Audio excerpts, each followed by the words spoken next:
नंद जी, अपना किया हुआ ही लौट कर आता है। कहते हैं न, इंसान चाहे कितना भी चालाक हो जाए, वक्त और कर्म से कभी नहीं बच सकता।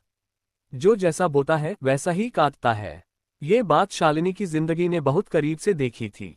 शालिनी एक साधारण शांत स्वभाव की लड़की थी जो शादी होकर शर्मा परिवार में बहू बनकर आई थी। घर बड़ा था, लोग भी पढ़े लिखे और सभ्य दिखते थे।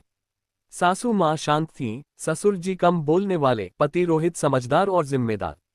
लेकिन इस पूरे घर में एक ही इंसान था जिसने शालिनी की जिंदगी को अंदर से झकझोर कर रख दिया, रोहित की छोटी बहन यानी नंद सोनिया।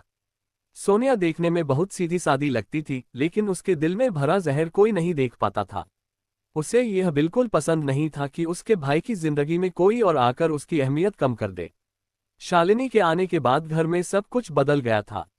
सासू माँ बहू का ध्यान रखती थीं, रोहित अब पहले से ज्यादा घर में रहने लगा था और हर बात में शालिनी की राय ली जाने लगी थी। यही बात सोनिया के दिल में कांटे की तरह चुभती थी। वह ऊपर से मीठी बातें करती, लेकिन अंदर ही अंदर हर रोज कोई नई साजिश बुनती रहती। शुरुआत छोटी छोटी बातों से हुई। कभी शालिनी के हाथ का बना खाना खराब बताकर प्लेट फेंक देना, कभी सासू माँ के कान भरना कि भाभी तो बस अपने मायके की ही सोचती रहती है, कभी रोहित से कहना कि भैया भाभी आपको अपने हिसाब से चलाना चाहती हैं। शालिनी सब समझती थी, लेकिन घर की शांति के लिए चुप रहती थी। वह जानती थी कि अगर वह बोलेगी तो बात और बिगड़ेगी। उसने सहना ही बेहतर समझा, क्योंकि उसे विश्वास था कि सच एक न एक दिन सामने जरूर आएगा। समय बीतता गया। सोनिया की शादी हो गई और वह अपने ससुराल चली गई। जाते जाते भी उसने शालिनी के लिए जहर छोड़ने में कोई कसर नहीं छोड़ी। सासू माँ को ये कहकर गई कि माँ, मेरी भाभी बहुत चालाक है, आप संभल कर रहना। शालिनी यह सब सुनकर भी चुप रही। उसने कभी पलटकर जवाब नहीं दिया, कभी बदले की भावना नहीं रखी। उसका मानना था कि रिश्ते बदले से नहीं, धैर्य से निभाए जाते हैं। उधर सोनिया अपने ससुराल में पहुंचकर खुद को बहुत होशियार समझने लगी। उसने वहां भी वही रवैया अपनाया, सास पर हुक्म चलाना, नंदों को नीचा दिखाना, पति को परिवार से दूर करने की कोशिश करना। उसे लगता था कि वह सबको अपने इशारों पर नचा लेगी, जैसे अपने मायके में करती थी। लेकिन उसे यह नहीं पता था कि हर घर अलग होता है और हर कोई चुप रहने वाला नहीं होता। कुछ महीनों में ही सोनिया के असली रंग उसके ससुराल वालों के सामने आने लगे। उसकी सास, जो एक अनुभवी और समझदार महिला थी, सब देख रही थी। पति भी धीरे धीरे समझने लगा था कि सोनिया हर बात में सिर्फ अपना फायदा देखती है। नंदे उससे दूरी बनाने लगी। वही सोनिया, जो खुद को बहुत चालाक समझती थी, अब अकेली पड़ने लगी। जिस जहर से उसने दूसरों को डसने की कोशिश की थी, वही जहर अब उसके अपने रिश्तों को खोखला कर रहा था। इधर शालिनी की जिंदगी में शांति बनी रही। उसकी सासू माँ को अब साफ दिखने लगा था कि बहू कितनी सहनशील और संस्कारी है।